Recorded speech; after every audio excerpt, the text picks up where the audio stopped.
Pregação expositiva pode ser resumida em 3 verbos. Primeiro, ler o texto. Ler. Você já viu um pregador subir ao púlpito e ele atropela o texto que vai pregar? Ele lê o texto atabalhoadamente.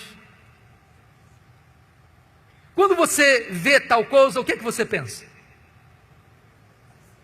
Ele não se preparou. Ele não conhece nem o texto.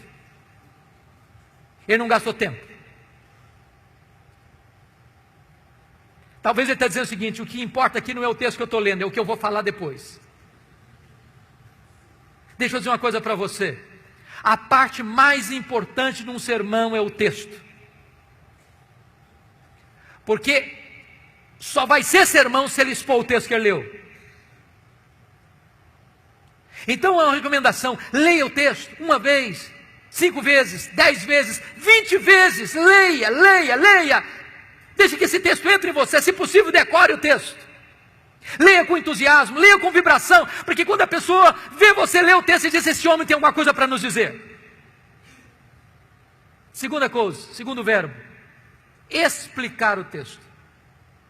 Calvino dizia que pregação é explicação da Escritura. A não ser que você explique o texto, você não pregou. Você conhece aquele tipo de pregador que lê o texto, vai embora do texto e nunca mais volta para o texto? Ele viaja, faz viagens internacionais e espaciais. E você pergunta: meu Deus, mas por que ele leu esse texto?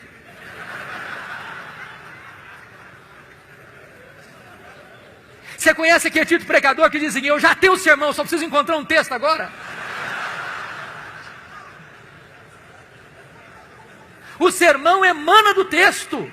O sermão é a explicação do texto. E por isso nós temos uma palavra técnica que os pastores conhecem, que é exegese. Exegese vem de um prefixo ex, que significa tirar do texto o que está no texto. Cave o texto, descubra o texto, veja o que está lá. E às vezes nós não encontramos essas pepitas de ouro na superfície, é preciso cavar.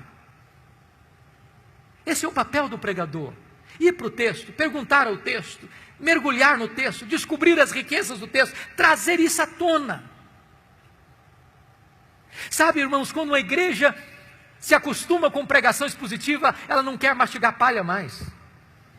Depois que ela descobre a riqueza da Escritura, ela não tolera mais escutar sermão que não seja focado na Escritura, que exponha a Escritura.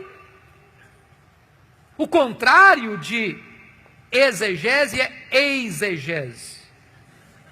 Exegese tem o prefixo eis, significa colocar lá, o que não está lá. Tem muito pregador que vai para o púlpito com as suas ideias. E ele tenta impor ao texto o que ele pensa, o que ele acha. Ele já tem uma ideia preconcebida. Mas isso não é pregação. Pregação é quando você vai para a Escritura e deixa que a Escritura fale. Você é apenas o canal. Você é apenas o instrumento. O terceiro verbo, importante pregação expositiva: primeiro é ler o texto. Segundo é explicar o texto. Terceiro é aplicar o texto. Dr. John Stott escreveu um livro importantíssimo, que penso ainda não está em português, Entre Dois Mundos. E ele disse que pregação é a união desses dois mundos, o texto antigo com o ouvinte contemporâneo. Se você não conectar o texto ao ouvinte, você não pregou. Pregação não é um discurso diante do auditório. Pregação é uma palavra ao auditório. A pessoa precisa entender: é com você que eu estou falando. É como aquele pregador que foi pregar em João 10 e falou sobre a ovelha, falou sobre o pastor, falou sobre os lobos, falou sobre os campos, falou sobre os prados, falou sobre as águas, falou sobre a grama verde, falou sobre a lã da ovelha, falou e terminou o seu sermão depois de 1 hora, há 2000 anos, lá nas pastagens da Palestina. E o auditório perguntou: e daí? E daí? Isso tem a ver comigo?